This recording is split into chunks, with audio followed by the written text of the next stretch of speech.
അപ്രതീക്ഷിതമായ യാത്രയിൽ കണ്ടു പരിചയപ്പെട്ട ഒരു അപരിചിതനായ ഒരു വ്യക്തി. ആ വ്യക്തി ആരെന്നോ ആ വ്യക്തിയുടെ പേരോ പ്രൊഫഷനോ പ്ലേസോ ഒന്നും അറിയില്ല. അങ്ങനെ ഒരു വ്യക്തിയെ മാത്രം വിശ്വസിച്ച് നമ്മുടെ ഹാർഡ് ഏൺഡ് മണി നമ്മൾ കൊടുക്കുമോ? നിങ്ങൾ കൊടുക്കുമോ?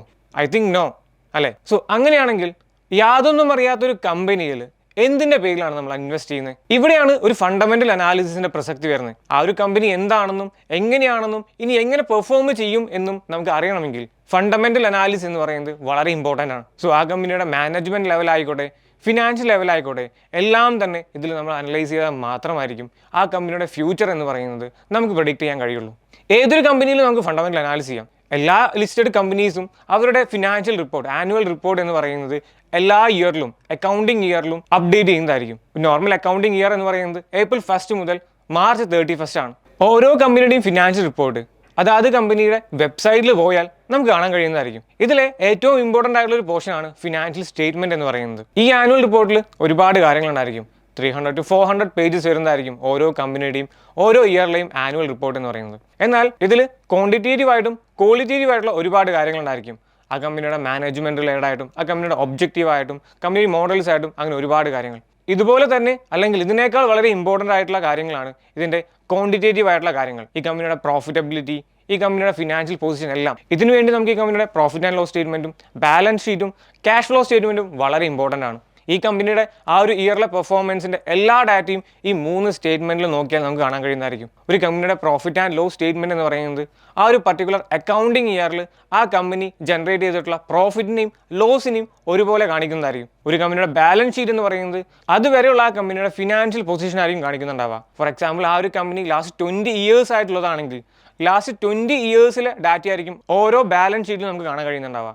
ആ ടോട്ടൽ അസറ്റ്സ്, ടോട്ടൽ ലയബിലിറ്റി എല്ലാം തന്നെ ഓരോ ഇയറിലെയും ബാലൻസ് ഷീറ്റ് ചെക്ക് ചെയ്ത് നോക്കിയാൽ നമുക്ക് കാണാൻ കഴിയും. ദെൻ അനദർ ഇമ്പോർട്ടൻ്റ് ആയിട്ടുള്ള ഒരു സ്റ്റേറ്റ്മെന്റ് ആണ് ക്യാഷ് ഫ്ലോ സ്റ്റേറ്റ്മെന്റ് എന്ന് പറയുന്നത്. ഓരോ ക്യാഷ് ഫ്ലോ സ്റ്റേറ്റ്മെന്റിലും ഓരോ ഫിനാൻഷ്യൽ ഇയറിലും കമ്പനി ജനറേറ്റ് ചെയ്തിട്ടുള്ള ക്യാഷിന്റെയും യൂസ് ചെയ്ത ക്യാഷിന്റെയും റിപ്പോർട്ടാണ് കാണിക്കുന്നത്. എന്തെല്ലാം കാര്യങ്ങൾക്കാണ് കമ്പനി ഫണ്ട് ജനറേറ്റ് ചെയ്തതെന്നും എന്തെല്ലാം കാര്യങ്ങൾക്കാണ് കമ്പനി ഫണ്ട് യൂസ് ചെയ്തതെന്നും കാണാൻ കഴിയും. ഇതിൽ തന്നെ ഓപ്പറേറ്റിംഗ് ആക്ടിവിറ്റീസിൽ നിന്നും ഇൻവെസ്റ്റ്മെന്റ് ആക്ടിവിറ്റീസിൽ നിന്നും ഫിനാൻഷ്യൽ ആക്ടിവിറ്റീസിൽ നിന്നും കമ്പനി ജനറേറ്റ് ചെയ്തതും യൂസ് ചെയ്ത ഫണ്ടൊന്നും കാണാൻ കഴിയും.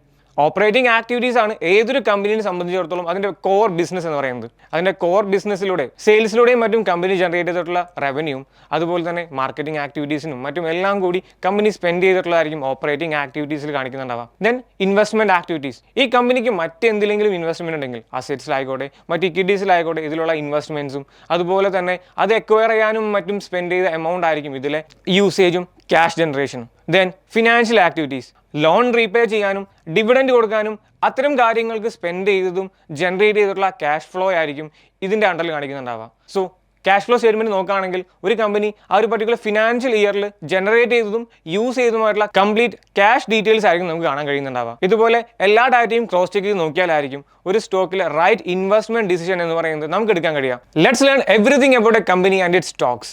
Welcome to Stock dots.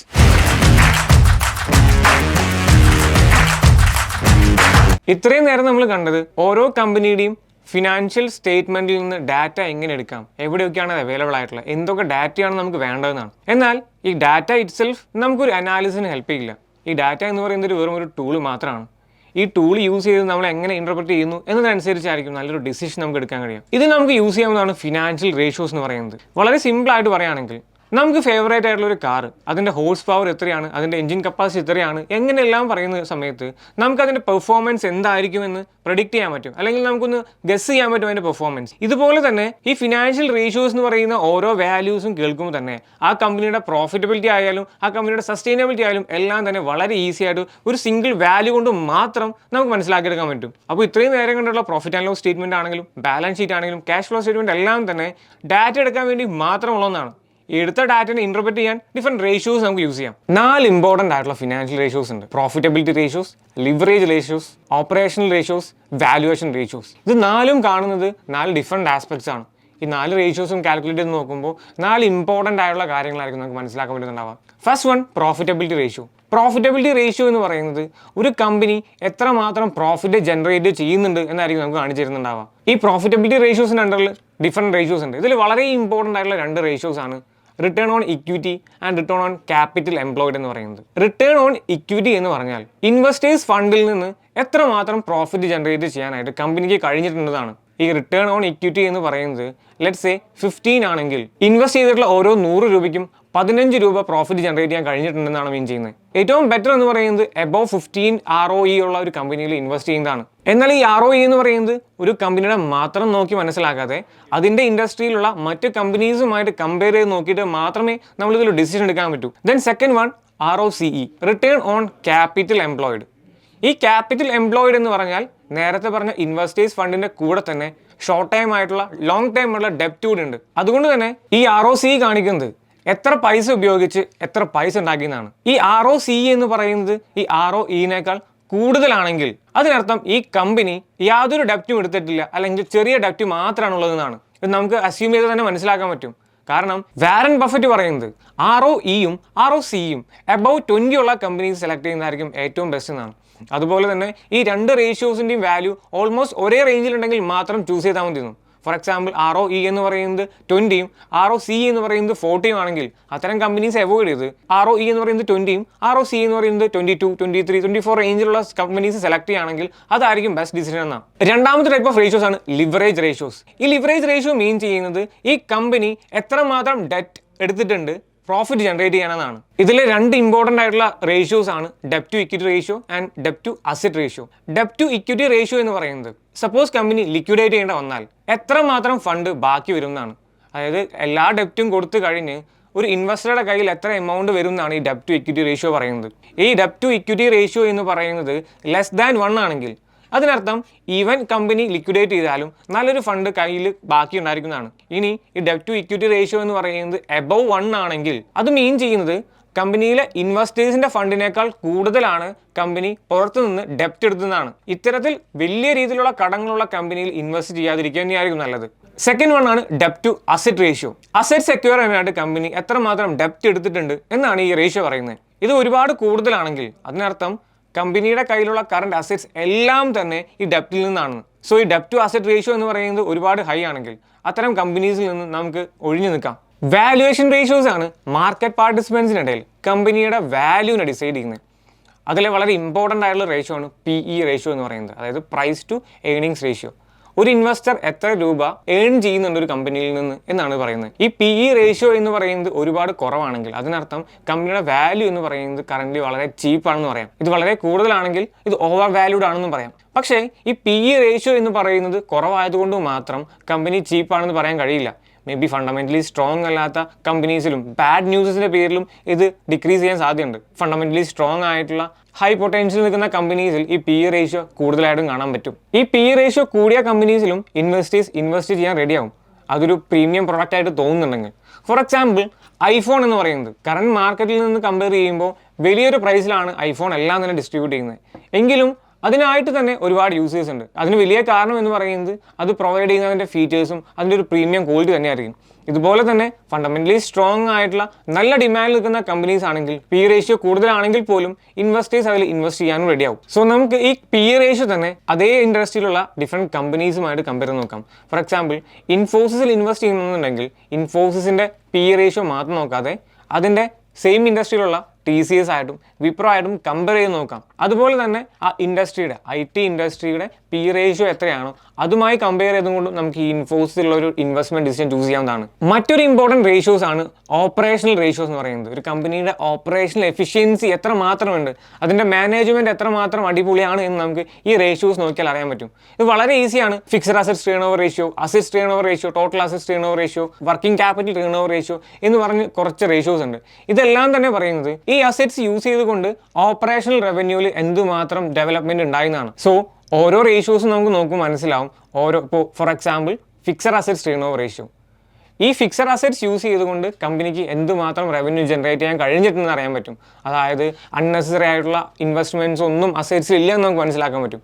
അതുപോലെ തന്നെ working capital turnover ratio, currently deploy ചെയ്തിട്ടുള്ള വർക്കിംഗ് ക്യാപിറ്റൽ യൂസ് ചെയ്ത് എത്രമാത്രം കമ്പനിക്ക് റവന്യൂ ജനറേറ്റ് ചെയ്യാൻ കഴിഞ്ഞു എന്ന് ഈ working capital turnover ratio നോക്കുകയാണെങ്കിൽ മനസ്സിലാക്കാൻ പറ്റും. ഈ 4 ഡിഫറെൻറ്റ് ടൈപ്പ് ഓഫ് റേഷ്യോസും profitability ratio, operational ratio, valuation ratio and leverage ratio എന്ന് പറയുന്നതും കമ്പനിയുടെ ഓരോ ഡിഫറെൻ്റ് ആയിട്ടുള്ള ഇമ്പോർട്ടൻ്റ് ആയിട്ടുള്ള ഫിനാൻഷ്യൽ ആസ്പെക്ട്സിനെയാണ് നമുക്ക് ഇൻഡിക്കേറ്റേഴ്സ് കാണിക്കുന്നത്. അതുകൊണ്ട് ഏതൊരു സ്റ്റോക്കിൽ ഇൻവെസ്റ്റ് ചെയ്യുന്നതിന് മുൻപും ഈ ഫിനാൻഷ്യൽ സ്റ്റേറ്റ്മെന്റ് പ്രോപ്പറായിട്ട് മനസ്സിലാക്കി ഈ ഫിനാൻഷ്യൽ ആസ്പെക്ട്സ് ക്രോസ് ചെക്ക് ചെയ്ത് നോക്കിയതിന് ശേഷം മാത്രമേ നമുക്ക് ഇൻവെസ്റ്റ് ചെയ്യാൻ കഴിയൂ. ഇതൊരിക്കലും ഒരു മിനിറ്റ് കൊണ്ടോ ഒരു അവർ കൊണ്ടോ ചെയ്യാൻ പറ്റുന്ന ഒരു പ്രോസസ്സ് അല്ല. ഒരുപാട് സമയം എടുത്തിട്ട് തന്നെയാണ് പല വൈസർ ഇൻവെസ്റ്റ്മെന്റ് ഡിസിഷൻസ് നമുക്ക് എടുക്കാൻ കഴിയുന്നുണ്ടാവുക. ഫോർ എക്സാമ്പിൾ ഒരു multibagger stocks figure out ചെയ്യുന്ന തന്നെ വളരെ ഈസി ആയിട്ടുള്ള ഒരു കാര്യമല്ല. വില കുറഞ്ഞു നിൽക്കുന്ന എല്ലാ സ്റ്റോക്സും മൾട്ടി ബാഗർ സ്റ്റോക്സ് അല്ല. അതിന് ഫണ്ടമെന്റലി സ്ട്രോങ് ആയിട്ടുള്ള അണ്ടർ പെർഫോമിംഗ് ആയിട്ടുള്ള കമ്പനീസിനെ വേണം നമ്മൾ സെലക്ട് ചെയ്യാനായിട്ട്. ഇത്രയും കാര്യങ്ങൾ കേട്ട് കഴിഞ്ഞപ്പോൾ നിങ്ങൾക്ക് തോന്നിയിട്ടുണ്ടായിരിക്കും ഈ ഫണ്ടമെന്റൽ അനാലിസിസ് എന്ന് പറയുന്നത് ഇത്രയും ടഫായിട്ടുള്ള ഒരു കാര്യമാണോ എന്ന്, സാധാരണക്കാരനായിട്ടുള്ള ഒരാൾക്ക് ഇത് ചെയ്യാൻ കഴിയുമെന്ന്. ശരിയാണ്, ഫണ്ടമെന്റൽ അനാലിസിസിൽ ഒരുപാട് ഡാറ്റാസ് നോക്കണം, ഒരുപാട് കാര്യങ്ങൾ ക്രോസ് ചെക്ക് ചെയ്ത് നോക്കിയാൽ മാത്രമായിരിക്കും നല്ലൊരു സ്റ്റോക്കിനെ നമുക്ക് അനലൈസ് ചെയ്ത് സെലക്ട് ചെയ്യാൻ പറ്റുന്നുണ്ടാവുക. എന്നാൽ വളരെ ഈസി ആയിട്ട് വിത്തിൻ മിനിറ്റ്സ് നമുക്കൊരു സ്റ്റോക്കിനെ സെലക്ട് ചെയ്യാൻ പറ്റുകയാണെങ്കിലോ, നല്ല ഫണ്ടമെന്റലി സ്ട്രോങ് ആയിട്ടുള്ള ഗ്രോത്ത് പൊട്ടൻഷ്യൽ ഒരു കമ്പനി സെലക്ട് ചെയ്യാൻ കഴിയുകയാണെങ്കിലോ, അതിനൊരു ട്രിക്ക് ഉണ്ട്, പിട്രോസ്കി സ്കോർ. ഈ പിട്രോസ്കി സ്കോറിൻ്റെ ബേസിൽ നമുക്ക് റാൻഡം ആയിട്ട് സ്റ്റോക്കിനെ വേണമെങ്കിൽ സെലക്ട് ചെയ്യാം. ഫോർ എക്സാമ്പിൾ ലെറ്റ്സ് സേ ഒരു സ്റ്റോക്കിൻ്റെ പിട്രോസ്കി സ്കോർ എന്ന് പറയുന്നത് 8 ആണെന്ന് വിചാരിക്കാം.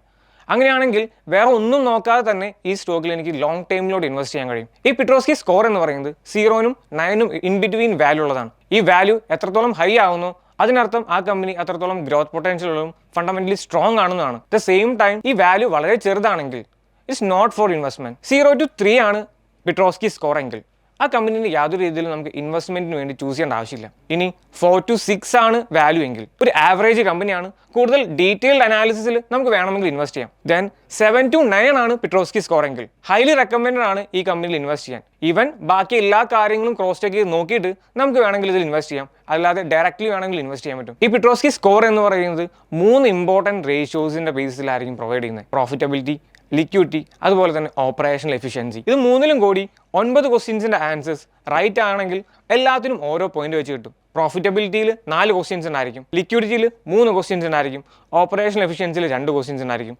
ഓരോന്നും കറക്റ്റ് ആണെങ്കിൽ ഇതിന് 9 ആയിരിക്കും സ്കോർ കിട്ടുന്നുണ്ടാവുക. അതിനർത്ഥം ആ ഒരു particular company fundamentally financially super strong ആണെന്നാണ്. ഈ ഒരു സ്കോർ മാത്രം നോക്കി ഇൻവെസ്റ്റ് ചെയ്യുന്നവരുണ്ട്. എന്നാൽ കുറച്ചുകൂടെ വൈസറായിട്ട് ബാക്കി എല്ലാ റേഷ്യോസും നോക്കുന്നതിന് മുൻപ് ഈ പിട്രോസ്കി സ്കോർ എന്ന് പറയുന്നത് നോക്കി നമുക്ക് സ്റ്റോക്കിനെ ഫിൽട്ടർ ചെയ്യാം. www.screener.in പോവുകയാണെങ്കിൽ നമുക്ക് സ്റ്റോക്സിനെ പിട്രോസ്കി സ്കോറിന്റെ ബേസിൽ വേണമെങ്കിൽ ഫിൽട്ടർ ചെയ്യാൻ പറ്റും. ഫോർ എക്സാമ്പിൾ എനിക്ക് റിലയൻസ് എന്ന് പറയുന്ന സ്റ്റോക്കിന്റെ പിട്രോസ്കി സ്കോർ കാണുന്നുണ്ടെങ്കിൽ റിലയൻസ് സെർച്ച് ചെയ്ത് കഴിഞ്ഞ് അതിന്റെ താഴെ കാണാൻ കഴിയും ആഡ് ന്യൂ റേഷ്യോ എന്ന്. ഇതിൽ പിട്രോസ്കി സ്കോർ ഞാൻ ആഡ് ചെയ്യുകയാണെങ്കിൽ റിലയൻസ് എന്ന് പറയുന്ന സ്റ്റോക്കിന്റെ പിട്രോസ്കി സ്കോർ എത്രയാണെന്ന് എനിക്ക് കാണാൻ കഴിയും. നമുക്കിവിടെ കാണാൻ കഴിയും പിട്രോസ്കി സ്കോർ റിലയൻസിന്റെ 5 ആണെന്ന്. സോ ഒരു ആവറേജ് മാത്രമാണ്, കൂടുതൽ ഡീറ്റെയിൽ അനാലിസിൽ മാത്രമാണ് ഇപ്പോൾ റിലയൻസ് ഇൻവെസ്റ്റ് ചെയ്യാൻ കഴിയാം. ഇനി അതല്ല, എനിക്ക് ഡയറക്ട്ലി പിട്രോസ്കി സ്കോർ above 7 ഉള്ള സ്റ്റോക്സ് കംപ്ലീറ്റ് കാണുന്നുണ്ടെങ്കിൽ അതും എനിക്ക് ഇവിടെ സെർച്ച് ചെയ്യാൻ കഴിയും. ഇതിൽ എനിക്ക് പിട്രോസ്കി സ്കോർ ഗ്രേറ്റർ ദാൻ 7 എന്ന് സെർച്ച് ചെയ്ത് കൊടുക്കുകയാണെങ്കിൽ 7-ന് മുകളിൽ പിട്രോസ്കി സ്കോറുള്ള എല്ലാ കമ്പനീസിന്റെ ലിസ്റ്റ് എനിക്ക് ഇതിൽ കാണാൻ കഴിയും. ഈ കമ്പനീസിൽ നിന്ന് ഡീറ്റെയിൽ അനാലിസിസ് നടത്തി മാത്രം എനിക്ക് ഇൻവെസ്റ്റ്മെന്റ് ചെയ്താൽ മതി. സോ പിട്രോസ്കി സ്കോർ നോക്കുന്നത് കൊണ്ട് തന്നെ ഇനീഷ്യലി ഇൻവെസ്റ്റ്മെന്റിൽ ഉണ്ടാകുന്ന ഒരു നോയ്സ് നമുക്ക് ഒഴിവാക്കാൻ പറ്റും. വളരെ സെലക്റ്റഡ് ആയിട്ടുള്ള കപ്പിൾ ഓഫ് സ്റ്റോക്സിനെ നമുക്ക് ഇതിലൂടെ തന്നെ സെലക്ട് ചെയ്യാൻ പറ്റുന്നതാണ്. അതിൽ ഡീറ്റെയിൽഡ് ഫണ്ടമെന്റൽ അനാലിസിസ് ചെയ്തുകൊണ്ട് മാത്രം നമുക്ക് കൂടുതൽ ഇൻവെസ്റ്റ്മെന്റ് ഡിസിഷൻസ് എടുക്കാം. ഫണ്ടമെന്റൽ അനാലിസിസ് ചെയ്യുകയാണെങ്കിൽ ഫണ്ടമെന്റലി സ്ട്രോങ് ആയിട്ടുള്ള കമ്പനി സെലക്ട് ചെയ്യാൻ പറ്റും നമുക്ക് മനസ്സിലായിട്ടുണ്ടായിരിക്കും. എന്നാൽ ഈ സ്റ്റോക്സിൽ ഈ കമ്പനീസിന്റെ ബെസ്റ്റ് പ്രൈസിൽ ഇൻവെസ്റ്റ് ചെയ്യാൻ കഴിയുകയാണെങ്കിൽ അതൊരു നല്ല ഡിസിഷൻ ആയിരിക്കില്ലേ. ടെക്നിക്കൽ അനാലിസിസ് ചെയ്യുകയാണെങ്കിൽ സ്റ്റോക്കിന്റെ ഏറ്റവും ഹൈ പ്രൈസും ലോ പ്രൈസും തിരിച്ചറിയാൻ കഴിയും നമുക്കറിയാം. അങ്ങനെയാണെങ്കിൽ ഈ ഫണ്ടമെന്റലി സെലക്ട് ചെയ്ത കമ്പനീസിലെ ടെക്നിക്കൽ അനാലിസിസ് ചെയ്തിട്ട് ആ ടെക്നിക്കൽ ആയിട്ടുള്ള ലെവലിൽ നോക്കി ഇൻവെസ്റ്റ് ചെയ്യുകയാണെങ്കിൽ അത് ബെറ്റർ ആയിരിക്കില്ലേ. സോ കൂടുതൽ ടെക്നിക്കൽ അനാലിസിസുമായിട്ടുള്ള കാര്യങ്ങൾ നമുക്ക് നെക്സ്റ്റ് വീഡിയോ ഡിസ്കസ് ചെയ്യാം. So till then bye, see you in next video.